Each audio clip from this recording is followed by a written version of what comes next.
पुढे बातमी आहे पुण्यामधून। पुण्यातल्या प्रभाग क्रमांक 9 मध्ये चंद्रकांत पाटील विरुद्ध अमोल बालवडकर अशी थेट लढत पाहायला मिळत असल्याचं चित्र आहे। बावधन परिसरातल्या विकास कामं मंत्री चंद्रकांत पाटील यांच्यामुळे झाली नसल्याचा गंभीर आरोप राष्ट्रवादीचे उमेदवार अमोल बालवडकर यांनी केलाय। आपल्यावर अन्याय करण्यात आला आणि भीतीपोटी भाजपमधून तिकीट कापण्यात आल्याचा दावा बालवडकरांनी केला।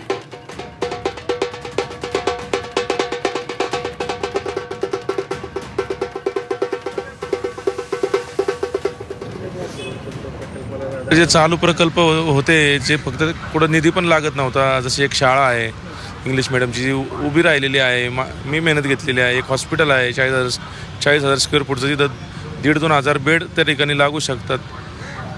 हे सगळे प्रकल्प साधे ते धूळखात पडले, ते चालू पण करू शकले नाही। वाकड बालेवाडी रस्ता आमचे नागरिक गेले अनेक वर्षांपासून आम्हाला विचारतात, त्यातलं बऱ्यापैकी जेवढं माझ्या क्षमतेमध्ये होतं तेवढं काम मी करण्याचा प्रयत्न केला, पण 10% भूसंपादन राहिले, ते त्यांना अजून जमलं नाही करायला। खरं तर ही लढाई नेता विरुद्ध कार्यकर्ता आहे आणि एका प्रामाणिक कार्यकर्त्यावरती काय जे काय केले ते आपण सर्वांनी पाहिलंय, माझ्या जनतेने पाहिलेलं आहे।